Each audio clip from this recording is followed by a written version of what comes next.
again, welcome to Agent Wealth Builder Mastermind. We are we are live on Zoom every Wednesday at 12 p.m. Eastern Time, and we actually now premiere on YouTube every Friday at 12 p.m. Eastern Time. So again, these conversations are about just growth, creativity, and they're just sort of like across the board. Always super informative for me. We have our special guest on, my dear friend Melanie Bauer. We worked together for several years, but she's part of Remax and Prestige and the host of House Talk. And she is licensed in 3 states, okay, North Carolina, South Carolina, and Georgia. So I am really excited about our conversation today. Just want to shout out YouTube, our YouTube account, the same handle, agentwealthbuilder.com. I've been loving the feedback on there, guys. So we post the full versions of these conversations on YouTube as well, and also snippets and clips on our YouTube and Instagram. So please just like, share, subscribe to videos, and I appreciate the love and the feedback. It's all helpful and encouraging, and hopefully the same for you. Also wanted to shout out, just kind of mention our Instagram page, same handle there, and we post content on there all the time, and just clips from the different conversations. Tremendous value from the folks we've had on, and I really enjoy these conversations, and hope you do as well. And I want to shout out the fact that we're EXP. We're sponsored by one of our sponsors is EXP Realty, and we are a cloud brokerage. And right now we're operating in about 30 countries, the 30th being Luxembourg, and just incredible opportunity as far as not just buying and selling for folks, but also revenue share, also stock ownership opportunities, tons of collaboration and networking. So shout out to EXP. I'm really grateful to be a part of that. Our other sponsor who powers our mastermind is the Visitor Realty Group. And my brain I always like to simplify everything and use mental models that are very simple. Our value prop is really easy, and that's life by design. You know, the systems, tools, trainings, everything we do is by design. And what I love about our team is that we're not looking for people just to buy and sell real estate, but to use real estate to fund their dreams. So shout out to Visda Realty Group. And I wanted to mention that this conversation is part of our August lineup. Of course, the first call was me. I shared 3 books. I'm an avid reader. I shared 3 books that I recently enjoyed, of the many I read this year. Mina Sharma was on previously. She represents EXP Commercial and is a business broker. So just a wealth of knowledge. Of course, today we have Melanie Bauer on this call. Just an incredible friend and host of House Talk, and just looking forward to our conversation. And I'll call her Zeke, but Zeke is in South Africa by way of Ohio, and she is a part of Easy Lending and Virtual Assistance. So if you're looking to buy properties overseas and in other markets as well, please tap into that call as well. And I just want to, my wife loves the show Love Island. So this is a phrase, it's like a dating show. And when people get together, they want to have a serious conversation to say, can I pull you for a chat? So jokingly, seriously, if you want to chat with me, if you want to connect, my information is on the screen here. Emails there, phones there. The social media, of course, is always an option. Or you can just type growth in the chat, or any questions in the chat as well. And I would love to connect with you one-on-one, be on this call if you'd like. And just a quick overview, the word mastermind is from the book Think and Grow Rich by Napoleon Hill. And it's essentially a collective just sharing ideas to make everyone better. So I love that concept, and our end goal is to get a million people on the pathway to millionaire status. And that's just by way of these conversations and all the things that we share and do. And with no further ado, I'd just like to pass it over to Melanie, and I'm going to unshare my screen and pop this back on. And Melanie, so back to you. I just wanted to start with a question. What's your story? You still have such an interesting background, being a friend and knowing you. I just want to ask you, for the folks here on the call or online, what's your story as far as real estate? How'd you get here? Sure. Well, it's funny. You mentioned one of your upcoming guests is in South Africa by way of Ohio. So Ohio was one of my stops since the last time I saw you in person. As David knows, but for those of you that aren't familiar, I actually had a 30-year career in sales and marketing in the specialty chemical industry. I'm a chemical engineer by training, got an MBA, started on the technical side, but pretty quickly moved to what we joked about being the dark side of the sales and marketing piece. And it was a good career. I learned a lot of business experience, got to travel the world and see a lot of phenomenal places, which I was really grateful for, and met the man I'm married to now. When David and I were working together, actually, we were all working at a startup bio-based chemical company in the Boston area. I'm originally from New England, and the journey since then has taken me on 11 moves in 14 years. And that's starting with that first move when we were in Boston, when Joe and I moved in together. Moved kind of around, headed to the Carolinas, then to Ohio, Indiana, back to the Carolinas.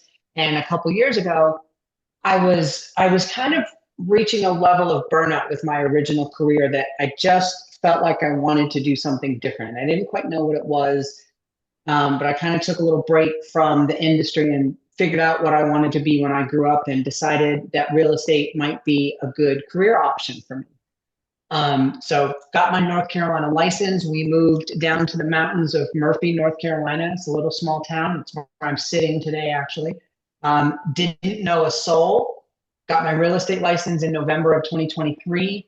Worked an open house around Christmas time. Did a couple of days of floor duty. Was starting to get a little panicked, having left such a good career for the instability of real estate. I remember calling my husband one day and saying, "Did I screw up doing this?" And he's like, "No, why?" I said, "Well, I don't know how to get leads." And he said, "Well, we've got money, buy some, figure it out." So I made a call to Zillow, and I've never looked back. So my path into this industry was not the traditional call every person in your phone that you know and ask them who they might know that needs to buy or sell real estate, because I moved to a town where I literally knew no one. So I was fortunate that I had resources and could do that lead buying to get my business kickstarted. And that is the one piece of advice I would tell anybody thinking about a career in real estate is, unless you know you've got a Rolodex, nobody uses a Rolodex anymore. Unless you know you've got a phone full of contacts of people that are local enough that they can refer you, you need to make sure you've got money to buy yourself some leads and money to sustain yourself until you start to get those closings coming in. Wow, that's incredible. And I have so many questions too as you say that. And I also want to mention, I'm going to ask a million questions because I have them. But if you guys have questions, just feel free to tap into the chat as well. So you mentioned, okay, you had the cash. So talking to people who maybe don't have that. I mean, what would you suggest as far as like a runway for real estate? I mean, from a financial planning perspective, I think most people would tell you don't quit your job unless you've got 6 months worth of expenses saved up. I don't know. I'm not a financial planner, so please do not consider that advice and don't sue me. But you need to make sure you know where your next mortgage payment or rent payment is coming from, right? And that's what you've got to think about. And I really think it's going to depend on the market that you're in. So you asked me if, the markets down here are all the same, and I'm going to answer that question as a part of this answer. Mm-hmm. Murphy is not a primary home market. It is a very small town. I want to say that the full-time population is about 2,000 people. Like, it's that small. So unless you've grown up here, you're not building your real estate business on people that you know in town. Because most of the people that are looking to buy here are people that are out of state. They're people that are thinking about getting a second home or a vacation home, or retirees, but again, not many local people. So in a market like that, you have to have that ability to buy yourself into a Zillow zip code or realtor.com or whatever other paid lead gen platforms are out there. If you're someplace like Greenville or Atlanta, where it's more primary home, there you can build a business by doing the networking, by joining the BNI group, by joining the Chamber of Commerce, by going to cocktail events, by going to coffee chat events and getting to meet people. And I think a good networker probably, if you had 3 to 6 months of doing that consistently, you'd start to build referral business. Another technique I've heard, and I did this a little bit, was to call the top agents in your brokerage and say, hey, I would happily pay you a 35% referral fee if you've got buyers you don't feel like working with. And I know some agents have done that as well. Because, your typical referral fee, normally we do 25%. Well, go to the top agent at your brokerage and say, hey, I'm sure you're super busy. If you've got some low hanging fruit of buyer leads that, are maybe below the budget you want to be bothered with, I'll pay you a little higher referral fee and I'll work them for you. You don't necessarily have to join their team to do that. It can still be, especially if it's an individual agent. Oh wow, awesome. So how'd you get your first lead then? It was Zillow. No, it was Zillow. Wow. Yep. I made the phone call sitting on floor duty in one of our offices. A guy call came through. He was looking for a piece of land. And this was, I tell you what, I really thought real estate was super easy because of this one. So he already owned a house in a subdivision up here, and the lot below him had become available. And he wanted to buy it just to protect his view. No survey, no well, no septic, none of that. I went out and looked at it. He asked me he thought there was a bench or something on it. I said, yep, that's there. He said, great. What should I offer? Did a little research, wrote the offer up. 60 days later, I collected my first check. And I thought, wow, this was really, I never even met the guy in person. And this was also before the settlement where we started having to get buyer's agency agreements in writing. Yes. I was able to do it verbally first. So that one was super easy. And then my first house closing actually did come from working floor duty. So I worked floor duty on a Friday afternoon. Someone called in on Saturday asking about a house. So I got the lead. They turned into my first house closing. Wow, that's incredible. And your first listing, what was your first listing appointment? So those are buyers, right? My first listing was by calling expireds. Really? Yep. And I'll tell you my secret sauce to work in the phone, because my business has grown because I'm comfortable on the phone cold calling people. So I bought a subscription to RedX where I could upload expired leads and they'd give me people's contact information. And I just started making phone calls. And I got this woman on the phone, her listing, it was in Hiawassee, Georgia. It was a brick ranch, very challenging. We still haven't sold it. I mean, this is literally February of 2024.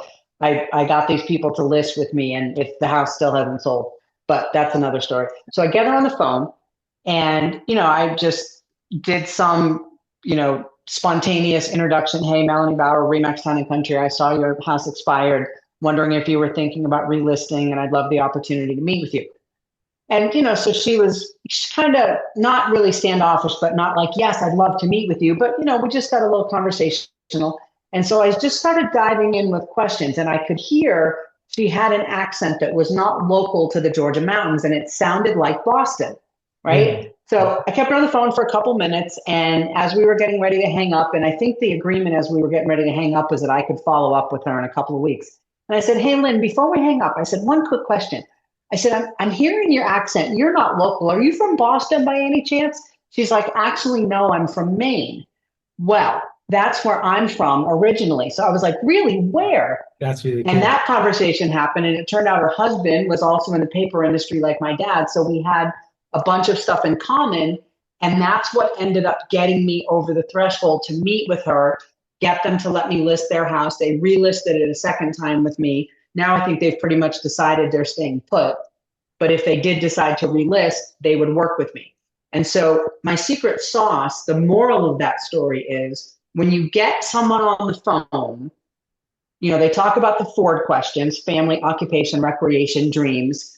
God gave you 2 ears and 1 mouth for a reason. Listen twice as much as you talk, but listen for something in common that you can latch onto that will make you stand out in their mind. In that case, it was, we're both from Maine and we're down here in the mountains of Georgia. Sometimes I'll look at someone's area code on their phone number and be like, hey, that's not a local area code. Where are you from?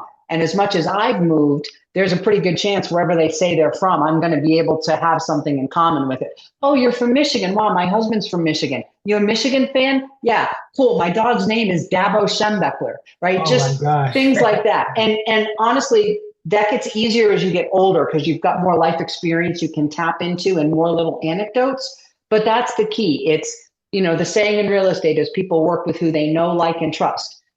That's the quickest way to get them to get to know you, is by finding those commonalities that you can then talk about.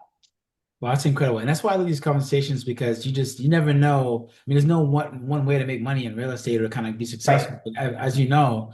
And it begs the question, like, okay, so fast forward now though, are you mostly working with like listings or buyers, or do you use the same techniques? I still do A it mix of all. everything? Okay. Yep, I still do it all because, I mean, I suppose there's a version of my life where I'd love to be managing a big enough team that, I just pick and choose the deals I want to work and I give everything else to my team members to handle and I go off and travel the world. But there's a reason I went into real estate and there's a reason I love it. And what I love about it is the working with the clients, Oh yeah. whether it's buyers or sell. Honestly, in this market right now, I like buyers. Sellers are a pain in the neck. Really? And The yes, first person I've heard down. that say that. Oh, You know, well, everybody thinks their house is worth what it would have been worth in 2020 or 2021. And we're just not in that same market right now. yeah, right. Here in the mountains, we have 9 or 10 months worth of inventory. I mean, we are in a buyer's market here, but the sellers don't understand that. And so every conversation with the seller is challenging. And then the other thing I really hate right now is inspectors. Wow. I've seen more. I just had a deal fall through this week because of the inspectors, because the sky is falling on everything. And then I'm representing the seller on this one. And the buyer's agent, I just don't think did a good job of managing the expectations. The house was built in 1978, and this woman reacted to the inspection like it's a new construction house. Yeah, yeah. And I just think it's you to be a good buyer's agent, you have to manage your buyer's expectations when it comes to the inspection report. So anyway, we kind of went down a rabbit hole there, but that I think is really important. And on the seller side, it's the same thing. You've got to manage the expectation that, look, when you get this inspection report back, if there's a couple of big ticket items that are big red flags and this deal doesn't go through, you got to fix them, because that's a material fact that I have to disclose, even if you choose not to. Because the 3 states I work in, 2 of the 3 are buyer beware states. One of them is a required disclosure state. Really? Which one? Yes. Of the three? So South Carolina is required disclosure. North Carolina, Georgia's kind of in the middle. It's required, but sort of not from the seller's perspective. But North Carolina is very much buyer beware. That seller can put no representation on everything on the property disclosure and just be fine. Wow. It's not buyer beware from the agent's perspective. I'm responsible for obvious material fact defects. Like if I see water on the ceiling, I've got to ask them about it. And if they won't tell me, I still have to highlight noticed evidence of water intrusion. So it's that becomes a little bit tricky understanding the rules of the state you're working in. But to circle back to the question you asked me, is I'm still doing everything. I still do listings. I still do buyers, because I enjoy that part of it. I enjoy the engagement with the clients. And I will say that, 3 years in, I have a decent amount of repeat and referral business already. I've had a couple of clients that have already done multiple transactions with me, but I'm still paying for leads. I'm still using my sync system, my Google pay-per-click ads, and the majority of the business is coming through that system now. Wow. And you know what? I felt like I want to ask you a question about managing expectations, because that comes up a lot, especially with pricing and all that. And I also wanted to ask you though, to stay on the topic of lead generation, is of course, in this business, tracking is everything, right? So Right. where does most of your business come from? Is it even across the board of all the lead sources, or is it mostly just from referrals now at this point? Like, Yeah, I would say it's probably 60-40. For my personal transactions is about 60-40 of my paid leads and my sphere. But when I talk about my sphere, I'm also talking about the fact that, like, right now I've got a listing that came in through a referral system, Agent Pronto or Home Light, one of those. So it came in through that system. That listing got me a phone call for a listing meeting I now have tomorrow. So even though the original lead was a paid lead, I look at that second one as now being referral sphere type business because it came in because I had a listing and they called about my listing. That makes a lot of sense. So it's probably about 60-40 now, which is pretty quick for a third-year agent to have that level of referral business. But it's because I got lucky with some of the people that I met early on. Like here in the town I'm sitting in, there's a guy that owns a pizza shop, and it's Brooklyn Pizza, and it's legit. And he's a New Yorker. So he and I bonded over being New Yorkers, right? He's rude to me every time I come in. And I joke, if he's not rude to me, I know I've done something to make him angry, right? He has sent business my way, and he's done 3 transactions with me himself. Really? So, and anybody that comes into his pizza shop, he talks to everybody. And if they're in town looking at real estate, he gives them my card and says, here, call this girl. Wow. So I had a couple, I got kind of lucky that way. But then again, I think it was Arnold Palmer. Someone asked him a lot of your success in golf seems to be luck. And he said, yeah, but it's funny because the more I practice, the luckier I get. Man, right. So some of it's luck, but I think some of it is also just, I put in the work. I get to know people, and me, David, no one's ever said Melanie is shy or hard to talk to, right? You make it happen. And I love that. Yeah. Awesome. So I use that, anytime I can engage someone in a conversation, I do. And I don't always mention real estate. I talk to people. That's how it's how I am. So.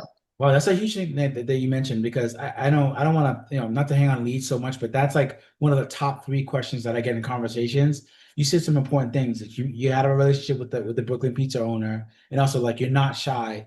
And what advice would you give to folks listening who are like trying to figure out their leads, like there's fear, but then like how do you get leads? Like where do you go? I mean, for sources outside of the paid leads, Yep. Well, and I mean, some of it's going to depend on your market. If you're in a metropolitan market where there's a lot of primary home turnover, get out there and find who the top agents are within your brokerage and volunteer to do open houses for them.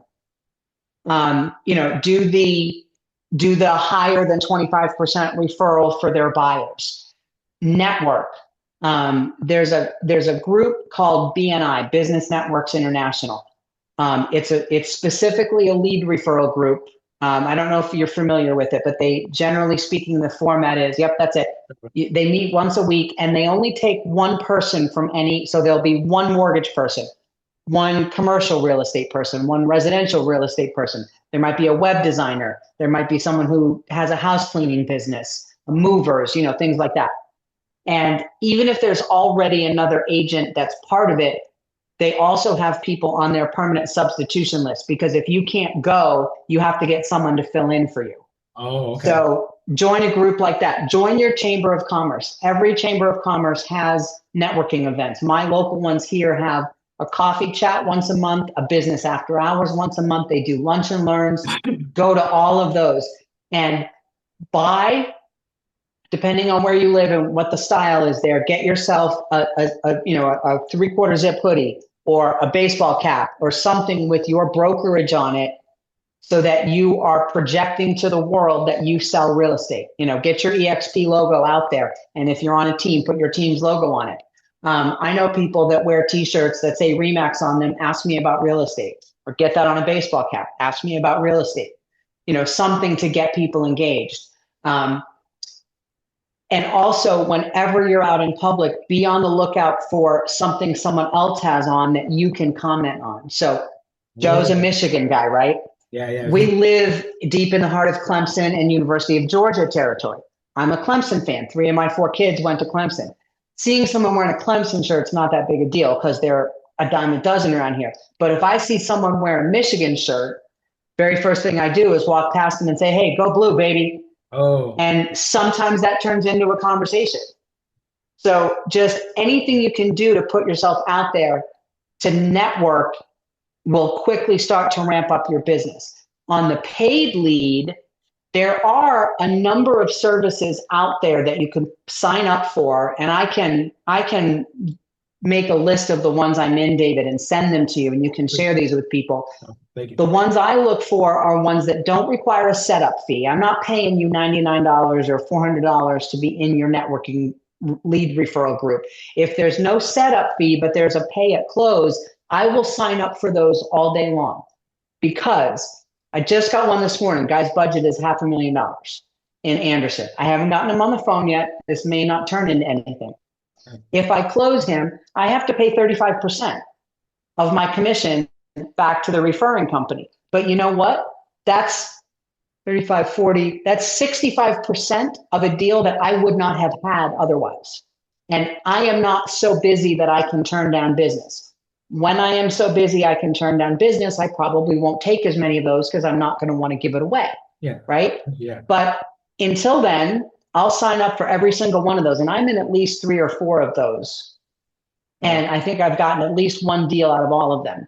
And every deal you get generates more deals. So I have a couple that just bought in Seneca. It was a new build. It took a number of months. Now their daughter and son-in-law are moving to the area. So they are now living in a rental house because his company's paying for it, but they're getting ready to figure out where they want to live. That the parents were a referral. I had to pay 25% of that to someone, but their daughter is not a referral. Wow. That I get 100% of that. Well, my broker split, but that one becomes all mine. So every one of those referrals can turn into more business. That is so good. So if you give up 25, 30, 35% of the first one, who cares if you get 2 or 3 more deals out of it? And it's money you wouldn't have otherwise had. Well, I love that. I have more questions, guys, but I want to, this is awesome. What you're sharing is like huge. And I want to make sure you guys can ask questions because I have a ton more to ask. All right, just making sure, just checking the chat. So I love the fact Feel free to shout out too. I'm okay thinking on my feet. Yeah. Well, I want to ask you, so like you're saying all the right things that people should do, like, but sometimes I love inverting the questions. Like, what do you think agents spend too much time doing? Is there a thing or like a thing or two that you think they just spend too much time on and need to kind of like back away from typically in your experience? Well, I think it depends on where you are in your career, but if you're just starting, and this is a rabbit hole I still go down, is non-productive activities or things that you think might be productive, like social media. So I have really upped my TikTok game and I'm really putting a lot more content out there. Right. But I try to batch it, and now I'm actually starting to outsource some of that. So what you need to think about, there's a really great book called The One Thing. Yes. And here's a question you should ask yourself every day. What is the one thing I can do today that by doing it, everything else becomes either easier or unnecessary? Wow. Yeah. Okay, I'm going to say that again. What is the one thing I can do today that by doing it makes everything else either easier or unnecessary? And for me, that one thing, that my non-negotiable, as many days as I can do it, is my prospecting calls. I spend an hour a day, an hour to an hour and a half a day working in my sync database, making phone calls. Not sending emails, not sending texts, making phone calls. Sometimes that phone call gets followed up with an email or a text, but making those phone calls, because for me, that is the one thing I can do every day that everything else becomes easier or unnecessary because it's what generates my revenue. Wow. Then when that is done, then I can go edit my TikTok video. But the other thing is, if you've got listings and you've got active clients, that hour and a half that I do of phone calls, that is separate from my client maintenance. Yep. That's not my follow-up calls to existing or past clients. That's not maintaining my listings, putting that stuff out there. So figure out the one thing and do it every day and protect it to the greatest extent that you can. And then really think about, in your little micro market, what is the thing that's going to bring you business? And I don't think for most agents earlier in their career, it's going to be posting videos on TikTok. I think it really should be about the nuts and bolts of business networking, and run your business like you are the CEO, because you are. You are the CEO of yourself and your brand. And where I where I try to focus is the fact that, okay, I'm spending money on this, this, and this. How do I leverage the money I'm spending to get a return out of it? And I very carefully track my ROI of my lead investment sources too. So when I was spending money on Zillow, when I was spending money on Realtor, the money I spend in Sync, I track it so I know my return. And when that return starts to drop, that's when I assess whether it makes sense. Wow, that's so powerful. And I love that you mentioned that book. And that's one of the books that I shared. I did drop that link in the chat, guys. The One Thing is incredible. Mm-hmm. So, okay, so walk me through, of course, like, in this business, anything can happen. But what's a typical day look like for you as far as like your time blocking? You know, Yeah. What yeah. I try to do is my first thing in the morning is my coffee. Nothing in the world happens until Melanie has had her coffee. So first cup of coffee, try to get to my desk and just do a little bit of database cleanup. Not the phone calls, because I'm not calling people at 6:30 or 7 o'clock in the morning, but I'm cleaning up my database. I'm making sure that nothing has slipped through the cracks in terms of follow-ups that I can do that don't involve making phone calls. Then I will move on to my to-do list. What I usually will do is, and I do it the old-fashioned way. I've got a little notepad here, I see it. I love that. and I will That's take, so good. yep, and I'll take 5 or 10 minutes, and I will set a timer, and I will just brain dump everything that I think I need to work on. Then I upload that to ChatGPT, and James makes me a bucketed list. James. So I have that. Yeah, my ChatGPT is named James, as in James Bond, Yeah. because he say, and so he gives me my checklist. This is what I need, and it's in buckets. And then I just start to work through that. And at some point in the day, I take my hour to hour and a half and make my calls. And the way I choose when to do that is I really try to be tuned into my own energy level. And there's some days that I just don't do it because I'm like, my energy is off today. I'm wasting my time. Wow, that's huge. Yeah. So, and I try to do that 5 days a week. I don't make cold calls on Sundays because I used to do that and someone yelled at me because it was Sunday and I bothered them. So I don't make cold calls on Sunday. I work on Sundays and I will 100% show homes. I will engage in discussions with active clients if I need to. If someone wants me to talk to them on a Sunday, I do, but I don't make outgoing cold calls on Sundays. So of the other 6 days a week, I try to pick 5 of them and do an hour to an hour and a half of calling. And then, I try to just work other things into it. Like today, I have this. Tomorrow afternoon, I've got to go show a house, and then I've got to go see a house for a listing appointment. Days like that, sometimes the calls don't happen, or maybe it's only 30 minutes instead of an hour. But I do try to make that every day and just stay on top of it.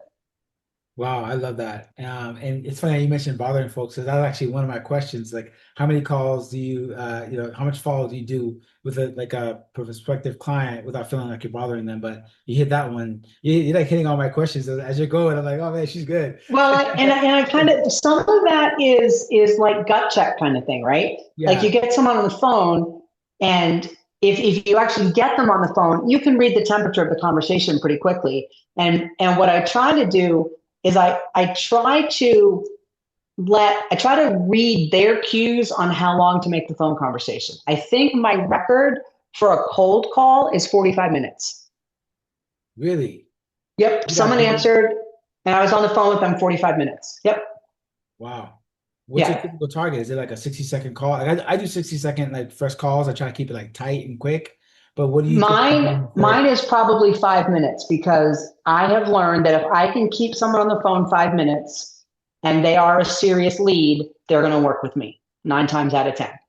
And I don't mean that to sound arrogant. I just mean it's my secret sauce of connecting with people quickly and getting them past knowing into liking if they're a person that's going to like me.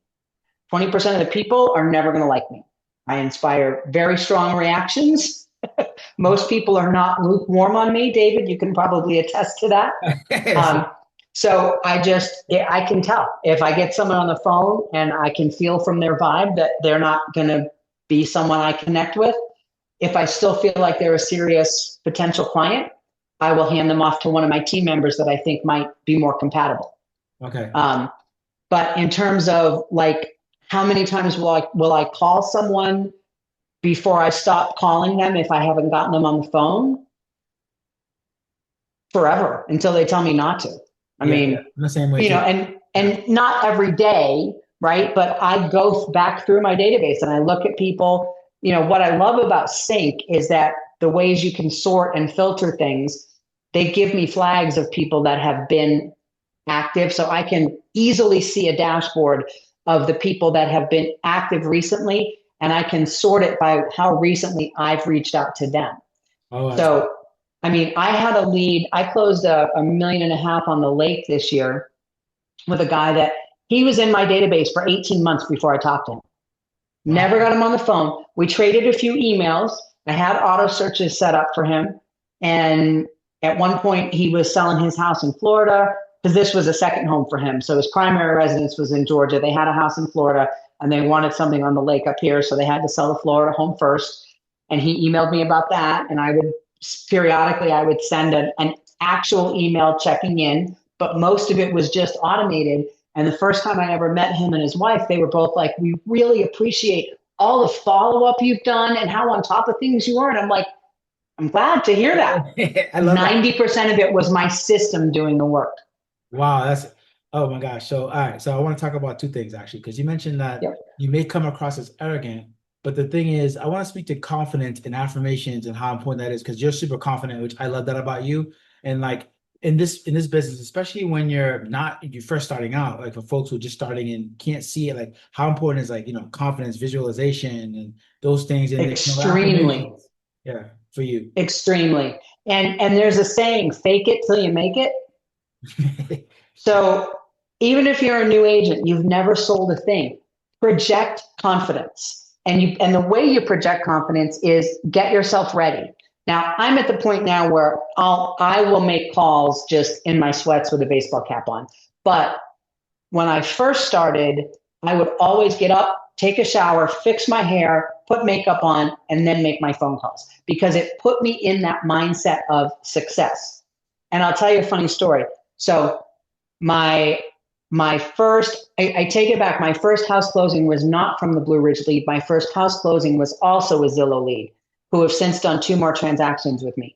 Awesome. So I was pretty new. They were talking to 2 different agents because remember when I started, we didn't have to have a signed agency agreement. We could do it verbally. They were talking to 2 different agents. We had made arrangements. We were going to meet on a certain day. Well, they called me the day before. They were trying to do drive-bys of all the properties that they were seeing, and they were lost, and they couldn't get the other agent that they'd been talking to answer the phone. And I remember this because I was sick. I had the flu or COVID. I just felt really crappy, and I was in bed when they called. And I said, well, I'll tell you what. I said, tell me where you are. We figured out where they were. I said, listen, as long as you don't care what I look like, I'm going to throw on a baseball cap and a sweatshirt, and I'm going to come out and meet you. We're going to meet at Hayesville, Ingalls, and we'll go from there. And we'll just do drive-bys, and then tomorrow we'll go back and see the ones you want to see. So did that. Next day, we went back and looked at all of them, and they wrote a check that day for the deposit on one of them. We wrote an offer. Closing was 4 weeks. It was a relatively quick closing. And the day of closing, we were sitting in the house they were buying for the final walkthrough. Cindy and I were sitting at the table, and Tom, who's the husband, was outside doing something. And I don't remember how this came up, but the day that we wrote the offer, Tom joked with me. He's like, wow, you're doing a great job for your first house. And I just kind of smiled and laughed. I didn't say anything. I didn't confirm or deny what he was saying. And so then on closing day, it somehow worked its way organically into the conversation with Cindy, where I was like, hey, I said, was Tom joking when he said that? She's like, I have no idea why. I said, well, I wasn't sure. I said, you guys are my first house deal that I've written. She's like, really? I said, yeah. She's like, all right, I'm going to ask him. So when he came in, she goes, hey, Tom, how long do you think Melanie's been doing this? And he was like, I don't know, 10 or 15 years. And she was like, nope, we're her first. So that confidence that I brought to it, I'd never lied. If anyone asked me, how long have you been doing this? My first answer would be, I got my license in November. You're the first house contract I've written. I would never lie about it, but you don't have to offer that information. And you can behave as though this is your 500th contract. So having that that aura of, I know what I'm doing, can take you a long way. But the thing is, you got to make sure you know what you're doing. You know, you've gotten your license, you've passed your test, right?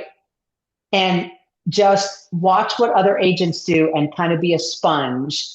And then never, ever, ever be afraid to say, I don't know the answer to that, but I will find you the answer. Yes. So the fake it till you make it is the attitude, not the answers to questions. Now, one of the things that's great about being licensed in 3 states is I can always say to someone, you know, I think it's this, but because all 3 states I'm licensed in do it a little differently, let me look it up and make sure, right? Ooh, But you can always say, I think this, but I want to verify it. And people appreciate that because they appreciate that you are taking your responsibility to them seriously, right? Yeah. And not just giving an off the cuff answer. And nothing builds confidence better than acknowledging you don't know something and then following up with the answer once you've gotten it. That's so true. Wow. Man, you're dropping nuggets in the call. I love it. It's so good. Like, I think that especially new agents, it's so helpful for them to hear this because Yeah. these are the types of questions I get all the time, and I try to ask them on these calls. And I want to ask another one too, in light of what you mentioned, like not knowing much. Like the phrase you probably heard this before, but the phrase I hate the most in real estate, what I've heard, was when someone jokes with you and says, "Hey, Melody, drinking from a fire hose." And for me personally, I always joke back and say, I'm always very polite, but I'm always like, no, in my mind, I was like, no, I call them the golden drips. I want like, what are the 1 to 3 things that the world-class people do in my role, and I need to do them right now. So like, if I were to ask you, okay, like, what are like the 1 to 3 things, or it could be 5 or whatever, but like, what's like 1 to 3 things that like you absolutely swear by you do if you were to say like, okay, 3 things you do. Okay. Well, it's consistency. You Mm, have to get in the routine of making your calls, doing your follow up, and under promise and over deliver with client expectations. That is the most important thing. If you tell someone, I'm going to set you up on an MLS search, I will usually say, I will get you set up within the next day or 2. And then I try to do it the same day. I love that. And Wow. it's little, it's a little thing. If I said I'll set it up today and didn't do it for 2 days, they probably wouldn't notice. But if I've already set the expectation that it might be in 2 days and then it shows up sooner, just that little bit of psychology is, wow, she's really on top of things when I haven't really done anything different, right? Wow. So it's consistency. It's doing what you say you're going to do before you before you've committed to when you'll do it, and always educating yourself so that the number of times you have to say, you know what, I'm not sure about that, let me get back to you, go down. Oh, that's a good one. Yeah, the education. Yeah, I feel like it's always good. There's always something to learn. I think like I always go like, all right, I want to focus on the main things and then build as I go. And I know you mentioned client expectations. Like, what do you do? Because okay, to talk about pricing, pricing comes up all the time. So what are some techniques that you use to manage expectations, or like a script or something you Yep. say to help with that? I do a thing called the market velocity dashboard. And it's actually, I was just getting ready to work on one for my listing appointment tomorrow. So what I do is, and if you don't mind, I'll share my screen and show Please, this. please. Should be able to. There we go. Can you see it? Let's see. Yep. Should I see it? Yep. Okay. So what I do is based on where I think that the particular home will be priced, I look at by price segments, what has sold, how long did it sit, and what was the range of how long it sat. Oh, Then I look at different important features. So this particular listing it was a little over $1 million was the price point. There's not a lot happening in that market in that price point. We only had, I think I went back a year and we only had 16 sales in those price ranges. And so then I looked at the particular features. So this The one that I was selling was creekfront. And so you can see, lakefront versus lake view versus mountains, etc. And then I did a competitive matrix. So this is my listing, and these are the important features. What did it have versus some of the other ones to help explain the pricing? And then I came back with the recommendation. Wow. And so I basically start in the price band of where I think they're going to be, give them the data, and then it becomes a discussion of how quickly do you want to move this house? Because anytime you do pricing, you can do a CMA and it's going to give you a number, but the reality is it's a range. And if they want to sell quickly, they need to be lower in that range. If they're okay with it sitting a while, they can be higher in the range. But one thing I always put into my pricing discussions is, look, pricing is a little bit of an art and a little bit of science. I do the science this way. The art is kind of my general feel for this market. And once we put this house on the market, within 2 weeks, we are going to know how well we did at combining the art and the science and picking our price. If you've been on the market 2 weeks and have not had any interest, no showings, no inquiries, that is the market telling you you are too hot. And so I prepare them for the idea that if we're wrong, we're going to get feedback quickly and we need to react quickly to that feedback. And I especially do that with sellers like this one, who, if he really wants to sell his house, $1,100,000 is not going to do it. It's got to be below $1 million. He should be in that $995,000 price range, but he won't do it. So his house is going to sit. My other listing, I just had a listing go on the market 2 weeks ago, got it under contract in 3 days. It has subsequently fallen apart because of the inspector. This is the 1978 house that I was talking about. And I don't think the buyer's agent did a great job managing the expectations of the buyer, but that's a different story. We priced that one aggressively. We priced it at $399. The owner thought it was worth $425. I don't think it is, but I showed her the data and explained that if you guys want to move this quickly, you need to be right below that $400,000 psychological barrier. And I was right. We got 3 showings on the first day it went live. That's huge. I love that you use the numbers to kind of like minimize the objection, the possibility of objection. I want to ask you, like, what's your success rate with that as far as like expectations? You folks typically go with, like, kind of work with that? Is that typically work? I've only just started doing that. I didn't do that my first 2 years in the business. This is kind of a new approach. Oh, that's so interesting, because this is actually with more experienced agents almost comes up top 3 for a conversation for me. It's like, how do you price something? How do you manage the client's expectations? Yep. So I'm really curious about that. That's really seems like really powerful. But since I've started using it, it's been very effective. It's been working, yeah. and I'll be using it in my listing meeting tomorrow. So we'll see how it goes. But I also, let's talk about the listing meeting for just a second. I don't walk in and open up that slideshow for them. Okay, you don't. Okay. No, because there's a couple of reasons. Number one, the first time you go see a house, if you've done a CMA, you're either basing it on publicly available information or you're basing it on the listing from when the people bought it, right? And you don't know what they've done since then. And especially if it's an older house, you don't know if it's been updated or not. Right. So I take the CMA in with a little bit of a grain of salt on that first listing appointment. So my strategy is introduce myself, ask them for a tour of the house, because that tells me what they think is important about their house. Yes. While at the same time, I'm observing it to see what I think is important about their house. Then I do a little bit of an interview. Why are you thinking of selling? What is your time frame? Because that will also drive the pricing strategy. These people that I'm going to meet tomorrow, they were a phone call about my 1978 listing. They've now decided they're going to build. So my guess is they're not going to be in a huge hurry to sell, because if they're going to build, that build is going to take a little while. Yes. So this may not be a listing that I can get for 2 or 3 months, or maybe they have a plan for where they would go if it sold quickly, and we'll just price it, but we'll price it at the high end of the range. So understanding their motivation for selling and the time frame that they need, that's really important.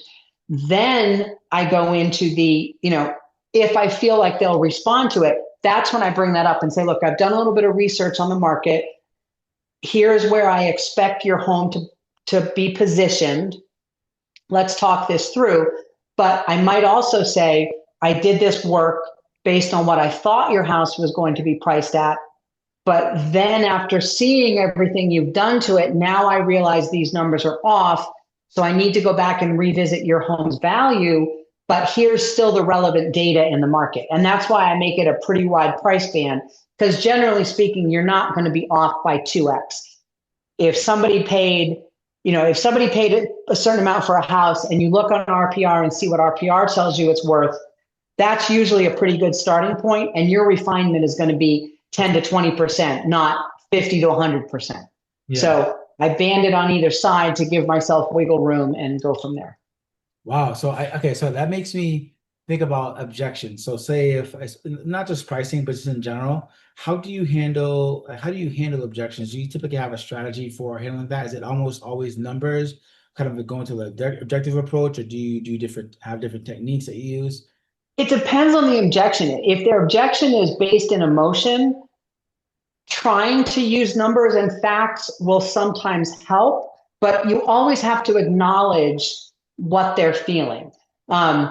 Feel, felt, found is a technique I've been told works. I'm not super great at it, but I sort of do it instinctively. And that is, I understand why you feel that way. Mm-hmm. I have felt that way. What I have found is, however, right?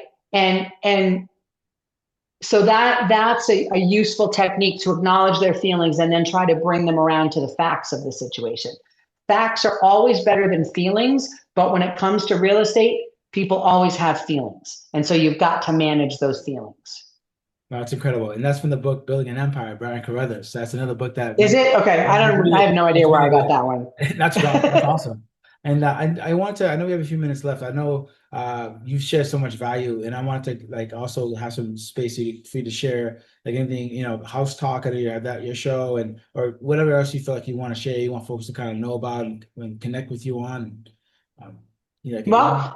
Yeah, I mean, so house talk is something I just started.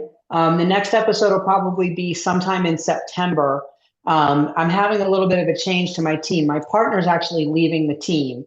So I'm going to be going back to being a single team leader instead of having a partner. And because of that, we're also going to be rebranding. So beginning September 1st, I will no longer be the ML Prestige Realty Group. It's going to be Melanie Bauer Group. Oh, wow. That's awesome. Simple, clean. So I've got the rebranding in process. I've got a graphic designer working on my new logo. So I'm pretty excited about that. Mentioned earlier, licensed in 3 states, North Carolina, Georgia, South Carolina. I mean, I know y'all are part of EXP, so you've probably got a pretty broad network for referrals, but, if you don't know someone great down in that area, I would love to, happy to help out. Certainly would do the same, David. If I know someone, heading up to your area, I wouldn't hesitate to shoot your name in their direction. But yeah, I mean, I think, the most important thing is figure out what works for you in a way that you can get to the table authentically. Like if there's something I've said I do that just doesn't resonate for you, that just doesn't feel comfortable, figure out your own approach, but have an approach. Give you an example. So Sync is the CRM that I use, and they offer scripts. And I did this 5-week agent series for training, and they walked us through the scripts. And they said, okay, your homework is to go make 10 calls and use the script. I got 2 people on the phone, used the script. They both hung up on me. Oh. I know if I had not used the script, I would have kept those people on the phone. Yeah. So I do not use scripts. I hate scripts. I have kind of a little spiel that I use. If I get a voicemail to a lead, I pretty much say the same thing, but it's not rehearsed. It's just kind of naturally what I would say. And I do sometimes babble on voicemails, and I will sort of joke about it sometimes. And I have even left voicemails because I do a lot of voice to text. where I'm like, hey Siri, text so and so.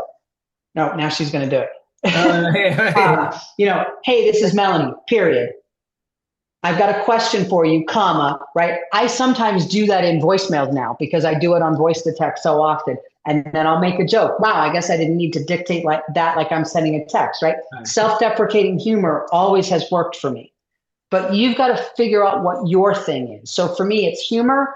It's a little bit of sarcasm, a little bit of self-snarkiness, not to anyone else, and just that personal connection. And the personal connection is the part that you've got to figure out how to make that personal connection quickly by bringing your authentic self to the conversation. Wow, that's huge. I love that. And speaking of text and communicating it, well, how can people reach you? Is it email you prefer or phone? Or I will communicate however anybody else wants to communicate. I'm going to put that's my phone number. Whoops, nope, that's not my phone number. There we go. The second one is the right one.